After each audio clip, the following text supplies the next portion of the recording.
Précédemment, dans Spleen. Alors que l'on est confiné depuis des... Et puis, vous savez quoi? Pornhub Premium est gratuit. Attends, quoi? Pour nous soutenir dans cette période de confinement, certaines entreprises ont décidé de jouer les bons samaritains et de proposer leurs services gratuitement. Parmi elles, on peut citer Canal+, bien qu'il y ait plein d'autres chaînes aient annulé cette offre. Google Hangout, un service de visioconférence, des jeux Ubisoft ou encore Pornhub. Qui, dès le début du confinement italien, a proposé gratuitement son service premium aux utilisateurs confinés. Enfermé à domicile, ce genre de gratuité est une aubaine pour tous les confinés en mal de divertissement. Mais si le geste peut sembler noble, le gratuit reste une économie comme les autres. Vous avez peut-être déjà entendu parler du freemium. Free, gratuit, et mium, premium. Un modèle économique qui consiste à offrir aux utilisateurs un service gratuit en libre accès, complet ou limité. De Facebook à Spotify, en passant par les jeux mobiles, il devient de plus en plus rare de sortir sa CB. Et pourtant, ces entreprises sont loin de faire dans la charité. Pour bien comprendre, il faut définir différents types de gratuité.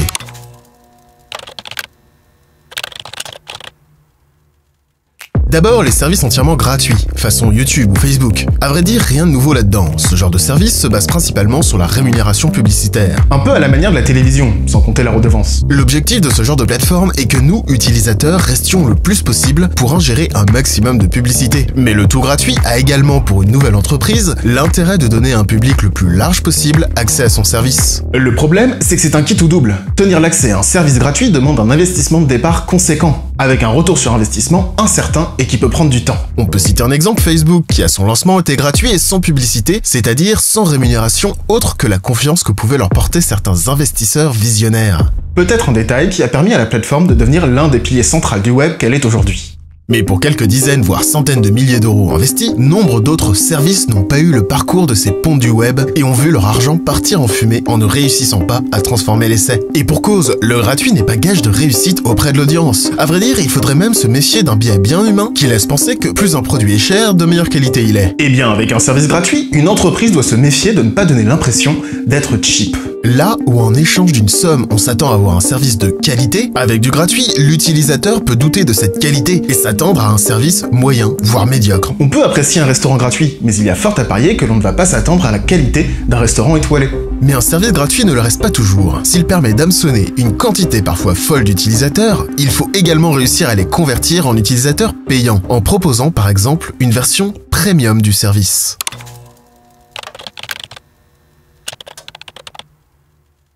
Cette fois, l'idée n'est plus d'offrir un service complet, mais de proposer un avant-goût de ce qu'est le service. Un peu à la manière des échantillons gratuits de fromage que l'on trouve dans certains magasins. Le service va offrir gratuitement une version limitée de ses capacités, tout en vantant la myriade de fonctions supplémentaires dont nous, utilisateurs, pourrions avoir besoin. L'un des avantages de ce modèle, en plus de potentiellement rapporter de l'argent, est de s'éloigner du risque cheap du tout gratuit. S'il y a une version payante, c'est que ça doit être de bonne qualité. Par exemple, ce sera un service de vidéo où l'on n'aura pas accès à toutes les vidéos, elles seront en basse définition, avec de la publicité et un maximum de 2 heures de visionnage gratuit par jour. Juste ce qu'il faut pour offrir un avant-goût de tous les avantages du service en question, ce qui suffit souvent à satisfaire l'utilisateur qui ne cherchera pas forcément à accéder à la version complète, car faire payer n'est pas si simple. Dans la plupart des domaines, il semble assez logique que plus le prix augmente, plus la demande diminue. Et c'est d'autant plus vrai avec le premier centime. Selon Dan Ariely, un professeur de psychologie et d'économie comportementale, la demande chutera beaucoup plus entre 0 et 1 centime d'euro que de passer le prix d'1 à 2 euros. Dans le cas du freemium, c'est ce passage le plus compliqué. Passer de 0 euros au premier centime dépensé. Même si en soi, un utilisateur gratuit peut quand même être rentable, car lui-même devient promoteur du service. Grâce au bouche à oreille, il va attirer d'autres utilisateurs, et sur la myriade d'utilisateurs qui vont arriver, certains vont forcément finir par devenir premium. Dans un article de 2014 dans le Harvard Business Review, Vinit Kumar chiffre même la valeur d'un utilisateur gratuit entre 15 et 25% de celle d'un utilisateur premium. Bien sûr, tout ça ne reste qu'une moyenne. Si certains ne ramènent aucun nouveau utilisateur, d'autres pourront en ramener une dizaine. Alors, proposer une version light de son service augmentera drastiquement le nombre de cibles pour la version payante, souvent plus qu'en proposant que cette dernière. Mais c'est un calcul complexe. Une minorité de membres se retrouve à payer pour une majorité d'utilisateurs, et si l'équilibre entre les deux n'est pas bien calculé, alors rentabiliser devient compliqué, voire même impossible. Alors, pour en inciter une poignée, pour qui le service est parfois devenu indispensable, développeurs et commerciaux ne manquent pas d'imagination.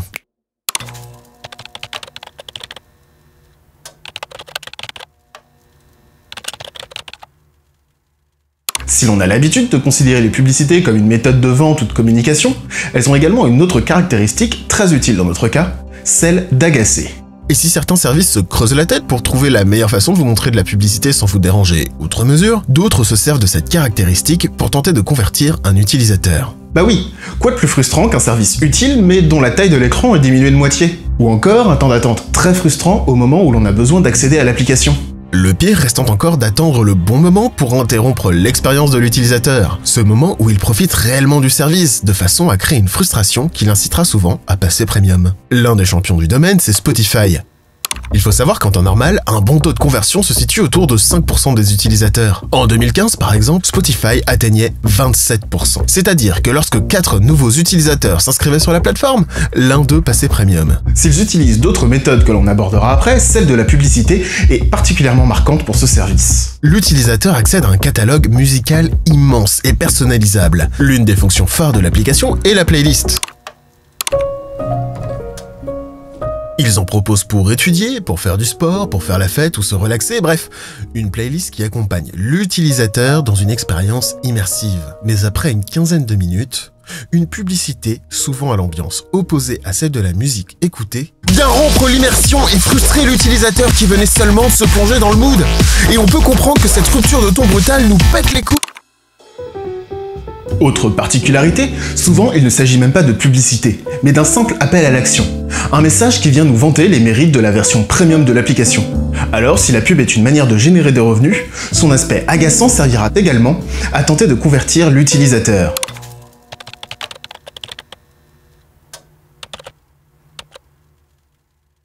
Une autre façon de faire est de rendre les utilisateurs accros et jouer sur le manque. C'est le cas de la plupart des jeux mobiles aujourd'hui qui sont gratuits mais fonctionnent sur le principe du micro-paiement. Pour comprendre, il est important de savoir que lorsque l'on réussit dans un jeu, surtout si la difficulté est adaptée pour que ça ne soit pas trop simple mais faisable, alors notre cerveau lâche une petite dose de dopamine, ce qui provoque cette sensation d'euphorie très agréable et à laquelle on peut vite devenir accro. Alors certains développeurs intègrent toute une série de freins dans le jeu, designés pour frustrer l'utilisateur et que l'on peut supprimer en payant de toutes petites sommes, souvent à l'apparence infime. Que ce soit pour accéder à de nouveaux niveaux de jeu, pour améliorer ses performances ou pour passer un temps d'attente infiniment frustrant. Bien sûr, l'expérience de jeu est souvent conçue assez finement pour ne pas frustrer l'utilisateur outre mesure. Il y a d'abord toute une phase où le jeu est plutôt simple, afin de créer des petites récompenses satisfaisantes. Et puis, le niveau de difficulté augmente. Et si les récompenses sont de plus en plus rares, elles sont également plus fortes et addictives. Et enfin vient le moment où les récompenses deviennent inatteignables. Soit parce qu'il y a un temps d'attente, soit parce qu'il faut des items supplémentaires pour gagner.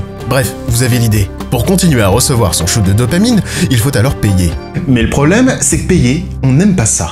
En 1979, Daniel Kahneman et Amos Tversky développent la théorie des perspectives. L'idée est simple, pour un même montant, nous attachons plus d'importance à une perte qu'à un gain. À travers une série d'expériences, ils tentent même à démontrer qu'une perte a 2 fois plus d'impact qu'un gain. Autrement dit, nous sommes 2 fois plus contrariés de perdre 100 € que nous sommes heureux d'en gagner 100. Pour diminuer un maximum la sensation de payer, on retrouve par exemple des devises propres au jeu. Pour 5 €, vous pouvez acheter 5000 bananes d'argent par exemple. Et une vie supplémentaire dans le jeu coûte alors 350 bananes d'argent.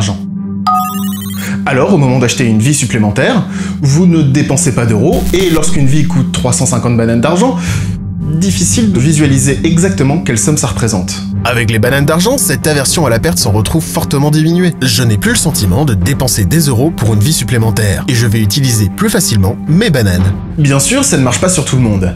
Et les créateurs de ce genre de jeu chassent essentiellement les baleines, cette poignée d'utilisateurs qui va dépenser parfois des fortunes, au point que seulement 10% des utilisateurs de jeux mobiles représentent 50% des revenus générés par ces jeux.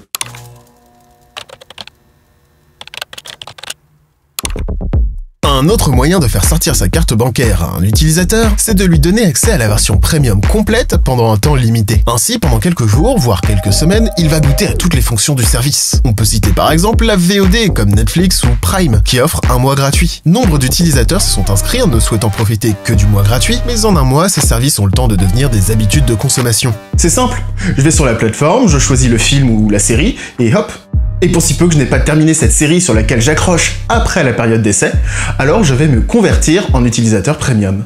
Dans les versions light des services de musique en ligne par exemple, certaines fonctions ne sont pas disponibles. On peut faire des playlists, mais l'ordre de lecture est forcément aléatoire. La lecture hors ligne est impossible, alors bye bye la musique dans le métro. Mais avec ce mois d'essai gratuit, l'utilisateur goûte à l'expérience complète. Il a accès à toutes les fonctionnalités. La fin de la période d'essai revient alors à lui retirer ces fonctionnalités. Cette fois, la version à la perte fait son travail. Perdre des fonctionnalités dont on a pris l'habitude sera 2 fois plus douloureux qu'obtenir un mois avant ces mêmes fonctions a été agréable. Nombre d'utilisateurs passeront le pas, se sentant satisfaits du service ou au moins insatisfaits de perdre ce service. Ajoutez à ça l'investissement de l'utilisateur. Il va passer un peu de temps à créer ses playlists, à fabriquer sa liste de films, à noter tel ou tel média de façon à ce que l'algorithme commence à lui proposer des contenus qui lui correspondent. Alors, en plus de notre chère aversion à la perte, un autre biais cognitif intervient. C'est la justification de l'effort, développée par Léon Festinger lorsqu'il étudiait la dissonance cognitive. L'idée est que l'on accorde beaucoup plus de valeur à quelque chose que l'on a construit, ou dans lequel on a dû s'investir.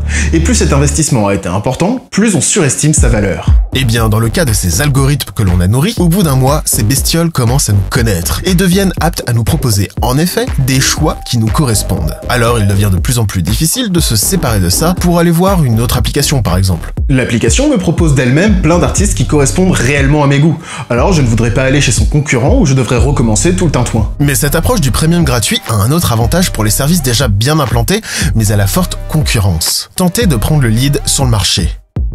En début de confinement, Canal+ a tenté d'offrir sa chaîne gratuitement. Et si ça peut sembler être un beau geste pour tous les confinés en manque de divertissement, il y a fort à parier qu'ils avaient une idée derrière la tête. En effet, l'apparition de Netflix et compagnie a donné un coup de grâce à une chaîne déjà en perte de vitesse. Alors, cette période de confinement donne l'opportunité à Canal+, mais aussi à la plupart des services qui se sont retrouvés gratuits, de proposer aux utilisateurs une période d'essai déguisée en geste de bonne aloi. Et si l'on peut penser que c'est un sacré pari avec une prise de risque financière importante, il convient de noter la viralité de ces offres gratuites. On peut facilement imaginer que pour obtenir le même résultat en termes de communication sans ces offres, le budget publicitaire aurait dû être important.